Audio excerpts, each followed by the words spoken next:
Hey guys, welcome back. Rick here, and today I'm going to show you how you can cheaply and easily make your own extension cord. So one of the things that scared me the most when I first started wanting to put out a huge light display was the cost associated with extension cords. Like honestly, how do I get a cord from this guy all the way over here to the opposite side of my house? It was hundreds of feet of extension cord, and I found, and you've probably found, that they are not cheap. So one of the first things that I learned, one of the tips of the trade, was how to make my own extension cords using vampire plugs and SPT or lamp wire. And that's what I'm going to show you today. So let's get this guy an extension cord and get him lit up. So I literally run 1,000 feet of extension cords.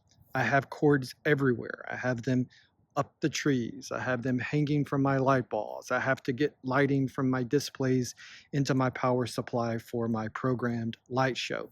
And I found very quickly that these guys were super expensive and that I didn't always need a 25-foot cord. Maybe I needed a 100-foot cord, or maybe I needed something smaller. And so you'll see all of my lights go into this centralized point. And you can probably guess where that is from the number of extension cords hanging outside my garage window there. So all of my wires have to get to that centralized location. So I need various lengths of wire because my propped items they're grouped. They're at different points in my yard, and they will be in yours also. And so one of the easy ways to make your own extension cords with custom lengths is to get SPT wire. Now this is a set of SPT wire, also known as lamp wire. This is SPT1 wire, and this is SPT2 wire. You will see both on the shelves of your local big box hardware stores. And so you're probably asking yourself right now, well, what's the difference? And more importantly, well, Rick, which one do I need? And the answer to that is, well, either of them will work. See, the only difference between SP1 wire and SPT2 wire is the amount of insulation in the wire itself. Now, if you live in the lower 48 of the continental United States, then this SPT1 wire is going to be more than sufficient for your outside extension cords to run anything in your light display. If you live in a colder climate like Alaska, where you get tons of snow and like brutally cold weather, or parts of Europe or maybe Russia, then you're going to need the SPT2 wire. That little extra level of thickness is important. I have both because, quite honestly, when I went to get my wire last year around Christmas, Lowe's was out of the SPT1 wire. I had a little bit of it left, so I purchased the SPT2 instead. And that's the good thing about either of them working. So you have the added benefit and luxury of choosing whichever they have on the shelf. So you'll also see this described in terms of the gauge of the wire, gauge meaning the thickness. So this is SPT1 18/2 wire. This is SPT2 wire, which is 16/2 gauge. All that means is the thickness of the wire. And it's weird because we're used to thinking the higher the number, the bigger, but when it comes to electrical wire, it's actually the opposite. So 18, even though it's a bigger number than 16, this wire is going to be thinner, whereas the 16 wire is going to be thicker. Again, either one of them will work for you in terms of your display.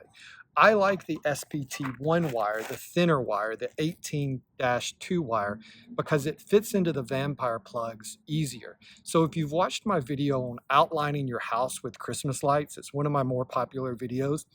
I walk you through the specifics of how you can use vampire plug.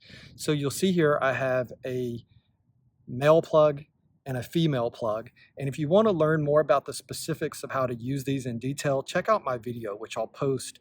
I'll link to here. And so I like the 18/2 wire because it fits in easier. So they're called vampire plugs because they have these little sharp teeth on the inside, and that's to allow your wire to cut into your wire. So if you're used to like low voltage wire, landscape lighting, things like that, it's the same concept. And so both of these wires have two different sides, and it's going to be very hard to see on film. So I'll use a picture here to show you what I'm talking about. So there's a ribbed side to the wire right there. You can see that ribbed side. And then there's a smooth side. the ripped side of the wire is always going to go to the large plug. Now this is the power. This is the power portion of the wire. You don't need to remember that. Just remember, ribbed side always goes to the vampire tooth for this large plug.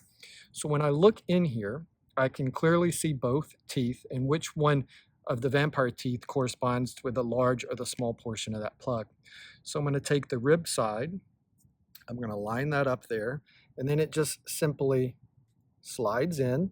That's just to give the wire something to hold. And then you pull it down like this, and it will fit right into that vampire plug. Once you have the wire in there, you just take the cap and you can use your hand. In my case, I also need to use my pliers, and you can close that connection up. And I'm gonna have to speed this video up because the sun is setting. I hate daylight saving time, by the way. My exterior lights just came on, so I'm running out of light. But you'll see here that this is the attached, this is the end with it attached. So you just slide the plug on, and then now you have the end, or the power supply or power side of your cord. Now this is a cord, you can do these cords small. Again, this is the amazing thing about using SPT wire. I can make small cords, I can make one a foot long, or I could run 100-foot cord if I need to, and that's really cool.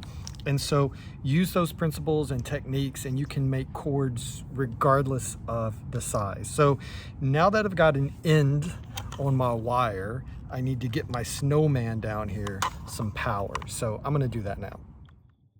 So I just start at the plug for whatever prop it is that I'm lighting.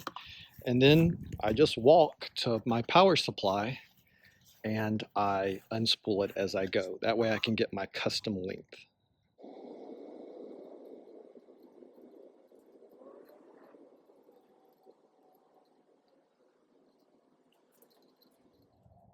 So here's a tip for you. As you run your extension cords, keep them grouped together. So you'll see as I transition over to more of my props, you'll see I have a lot of extension cords and they're all paired together. That will keep your yard cleaner so you don't have cords all over the place, and it will also help you in terms of safety so that you don't have Amazon delivery drivers tripping over your wires and suing you when they get hurt in your yard. So once I get all of my wires across the sidewalk, I'll actually use some duct tape and put over that to smooth that out so it's not a tripping hazard.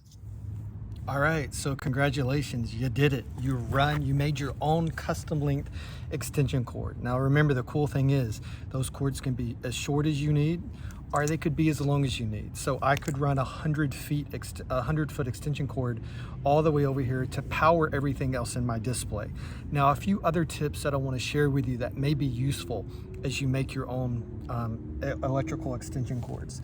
Now, I mentioned that I like the SPT1 wire because it's thinner. It fits into that vampire plug a little bit easier. So you'll notice here, this is the thicker 16 gauge wire, and it has a lot tougher time. Now, will it fit in this plug and work? Absolutely, but I'm gonna need to use some pliers to sort of mash this in and get it within the actual plug. And then I'm gonna need pliers to get my end cap on. So it's a lot harder to actually get it on. It will work though. So if it's the only option that you have available and the only wire you can get your hands a hold of, then go ahead and by all means use it. Another thing that I wanna point out is that if you're using a lot of basic Christmas lights, they're gonna have these types of plugs. They're gonna have a standard 2-prong plug. That simply means that that wire is not grounded. It doesn't have a ground running to it. So if you look at an extension cord, so if I'm gonna use an extension cord to power like a starting point in my display or any of the props in my display, one of the things that you're gonna run into is your extension cords that you buy, well, they're grounded. They have the 3 prongs, and the extra prong is the grounding wire. And so what you can get, so this is not going to pair with the extension cord that you just made. 3 will not go into 2. That just doesn't work that way. And so what you can get though is this grounding adapter, and this is what it looks like. 88 cents at Lowe's, and I'll link that in the description of the video below. I have a ton of these. So this grounding adapter will connect to the extension cord that you've already bought, and it will allow you to then plug right into anything that you've made. So my tree props, all of that, where I'm running an extension cord that I already have and I'm trying to pair it together, this is what I use. I use this grounding piece. Another thing, so I run a lot of lights on the ground. I have a ton of lights out, and here in Houston, it inevitably rains a lot during the winter season, and my lights will trip. So one of the things that I do for any of my light props, if I have open plugs on the ground, or if I have plugs that connect in and then they have the ability to connect other lights into them, like basic Christmas lights, then I will get these kid protectors. You can get like a pack of like 100 of these for 10 bucks on Amazon. And then I will put that into the end of my Christmas light that's exposed. So instead of this laying on the ground and water being able to get in there and trip my Christmas lights and my show doesn't work when it's raining, I use a ton of these, and that helps keep the water and the moisture out, and then keeps my lights running when it's raining. So wait, one more tip that I almost forgot to tell you that I do think is useful. So if you need to run power, you don't, like if you have 15 different things in your yard you want to light up, you don't have to run 15 separate extension cords. Buy these splitters. This is a 3-1 splitter you can get at Walmart, etc. And then that'll allow you to split off. Also, they make 5-1 splitters, things that look like this. I have some that are yellow also, and these are super great additions to have in your display.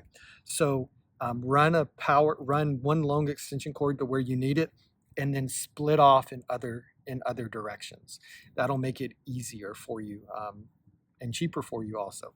Now that's it. So thank you guys for watching. I hope this video has been useful for you. If it has, please click like and subscribe. If you have any questions, please put them in the comments down below. I'm happy to answer however I can. Happy holidays and good luck with your lighting displays.